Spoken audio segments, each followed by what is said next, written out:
Welcome to the newest creation from Studio C in the Annenberg School for Communication and Journalism. We bring you Sports Scene, an in-depth show about all things USC athletics. Everything you see during the week, we're taking that to the next level, covering all 21 intercollegiate athletic programs here at USC. Let's get this thing rolling.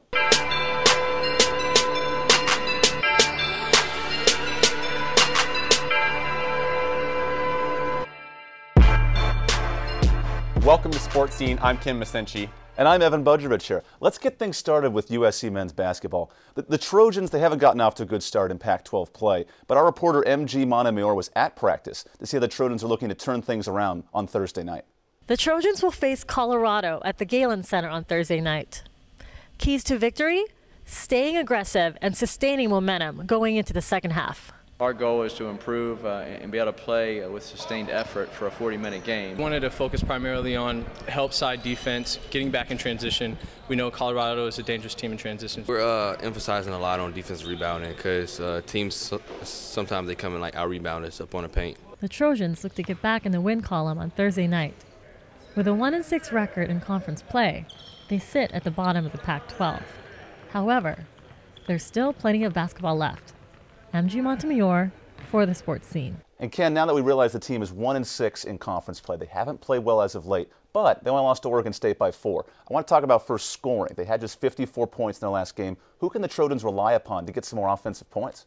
Caden Reinhardt, I believe it starts with him. He's shot the most shots on the team, but he's only shooting about 34%. You got to get the ball in the bucket to get points, and it starts with him. And then Nikola Jovanovic, I think he just adds that inside presence, and they just need those two to really get going. So obviously those two players are impact guys, but a freshman Jordan McLaughlin, a captain, a returning player, someone who has a lot of experience as a freshman getting a lot of playing time, but he's been asked to step up and play better. He didn't play a lot in the Utah-Colorado games last time around because of injury. What should we expect from him this weekend? Well, he has a great 2-to-1 assist-to-turnover ratio as a freshman. You'd like to see him be more of a playmaker, get the guys more involved, try and get those guys easy shots. He can get to the rack anytime he wants. Get to the free throw line, knock down some free throws, and get other guys involved. So Ken, knowing yourself a former basketball player, playing at home, the Galen Center not always the best of crowds, and this being on the Super Bowl Sunday for the game against Utah, an early afternoon game, what can the Trojans expect in terms of that home intensity? Can they step it up and play better at home? Yeah, they have to. As a young team, being at home is the best thing possible. You get to sleep in your own bed, come to the place that you practice all the time, and you're familiar with the rims and things like that. So crowd might be a little sparse, but playing at home, you got to bring it. And the Trojans definitely looking for some wins this weekend. And moving to men's volleyball, the Trojans are number 2 in the country, and they want to keep the good times rolling this week as they welcome Long Beach State and Cal State Northridge to the Galen Center. Reporter Beverly Pham caught up with some of the players to see how preparation is going. What are you going to do to prevent a letdown this week? I think it's really important for us not to think about being undefeated. I mean, it is pretty special, but then again, it's only been 5 games, maybe 6. So we still have a long season ahead of us. What stands out about your opponents, and how do you guys think you match up against them? What really stands out this week with Long Beach and Northridge is both of those teams play a really scrappy type of volleyball. It will definitely be a challenge, and it will be tough to play 2 of those teams in 1 week because it will be a test of patience and of stamina. But I think we're pretty well prepared for it with our mentality going in. Now, the big thing is the emergence of some of the big guys on the team, Kirchner, Feathers. What impact have they had on the team's success so far? Well, it's interesting. The lineup keeps rotating. Coach Ferguson is bringing a lot of different players. Feathers is one of those guys who didn't play a lot last season, an Annenberg student as a matter of fact, and he's been stepping up his game this year, getting a lot more kills. And that's the thing. Rotation continues to set itself up, and more guys are getting playing time. So as that happens, kids get more confidence, and as we see with the great 5-0 start, guys are playing a lot better. Now, talk to me about Christensen, just his impact as a whole. He's a 4-year starter. What is he doing to this team? Well, Mike, a member of Team USA, so you have that experience at professional level. He comes back and he's a teacher, basically. He's a coach on the field, or on the court, I should say. And to have Micah out there just delivering good passes, setting his teammates up, it just makes it that much easier for everyone else to succeed. Staying on the hardwood now, the USC women of Troy have some work to do in Pac-12 play. The women of Troy hit the road for the Great Northwest and will take on the Oregon schools, including 7th-ranked Oregon State.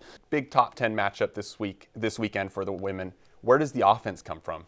Well, it's interesting. The three-point shooting has been darn right horrendous the last couple of games. Under 30% as a club. You have to find a way to make some outside shots because they don't have a lot of size down low. It just clears out the court. And without that, we've seen the last couple of games, they play good defense, they rebound the ball. They're just not putting it in, and that's the basics of basketball. You got to score. And they only have about 10 players that are active that are able to play. How do you deal with that injury issue and the stamina issue, things like that? Yeah, I mean, Coach Cooper's been talking about it. Just everyone has to get reps. Kind of like the men's team. It's a young, inexperienced squad where guys have to get out there and play. So for these women, it's about converting on opportunities. We've seen girls like Courtney Jaco, Mackenzie Calvert get more playing time, but they're not scoring the same way they were outside of conference, so they have to step up.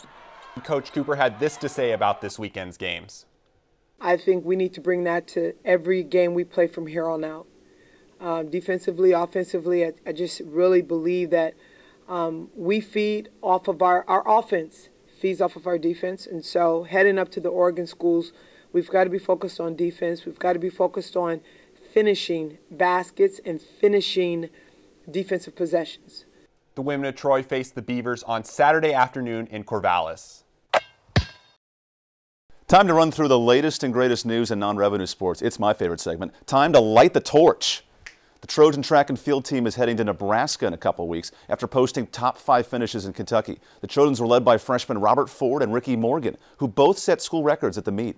Ford set the indoor 800 school record for the second consecutive week, and Morgan the 400-meter mark for the USC Trojans. The women of Troy tennis team will travel to Malibu this weekend. That's a fun road trip for them to rematch against Pepperdine. The 14th ranked women of Troy swept the Waves and Denver last weekend at Marks Tennis Stadium. And finally, sophomore men's tennis player Nick Crystal was named the Pac-12 Player of the Week after 2 singles and a doubles victory. He helped the #1 team in the nation show why they're worth that ranking after they swept Louisiana and Santa Clara in the ITA kickoff weekend. Sunday marks the epitome of football success as we crown a Super Bowl winner. USC will have a major imprint on the game as the Seahawks have 6 former Trojans taking the field in Arizona. Malcolm Smith and Mike Morgan of the class of 2011 are on defense. Smith was named MVP of the Seahawks when they won the Super Bowl last year. Rookie safety Deion Bailey of the class of 2013 is on Seattle's practice squad as a linebacker, and Alan Bradford is also there from 2011. And tight end Anthony McCoy, who graduated in 2010, is on the team's injured reserve list. And of course, can't forget about the man, the myth, the legend. Pete Carroll is looking to add a 2nd Super Bowl to his 2 BCS championships from USC. He will take on the Patriots, where he was the head coach from 97 to 99. And Carroll went 1-2 in the playoffs as a coach of the Pats. Now, USC has had 107 former Trojans participate in the 49 Super Bowls. That's the most of any college, and do you expect anything less? This year, Wisconsin tops the charts with 6 players in the big game, followed once again by USC with 5. Now, from Trojans past to Trojans future, next week is National Signing Day. It's a huge day for USC. USC has its sights on a couple local kids from Sarah High School who hopefully can complete this class for 2015. Remember Marquise Lee, Robert Woods, George Farmar, all Sarah guys. Lee coming back to get his degree this year, so you never know what can happen, right? But let's focus on Rasheem Green, a tough physical player who can really make an impact for this squad, a 5-star, but also John Houston Jr., a good linebacker too. Yeah, the team needs defensive help. They're losing Leonard Williams, Hayes Pillard. Those guys, the way you retool with guys like that who were legendary at USC is you get 5-star, you get 4-star recruits who can help the cause, give them a couple years, and then they'll be up at that level as well. And then you look at another local kid in Iman Marshall, a Long Beach Poly product, coached by Antonio Pierce, an NFL guy.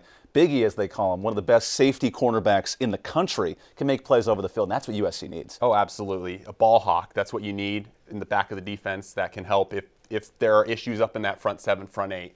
And he would be perfect for that. And a big way to replace Hayes Pillard, the captain. Porter Gustin, a linebacker out of Utah, a dominant player in his local state, a 5-star product. If USC gets that, it's the drive for 5 in recruiting, and that could really open the door for just so much success in years to come. Oh, absolutely. That's how you win. You get as many 5-star, 4-star recruits as you can. They already come in with a lot of talent and just build from there. So USC's already landed the talents of 5-star linebacker Osa Massena, and actually a good friend of Porter Gustin, out of Utah on Wednesday. The Trojans will now try to land all these 5-stars we talked about, but if they complete the class, they could have the #1 class. And make sure, guys, to stick around for our show next week. We'll have all the action from National Signing Day as USC welcomes 19 new Trojans to the 2015 class. That's great, and that wraps up our first edition of Sports Scene from Studio C in the USC Annenberg School for Communication and Journalism.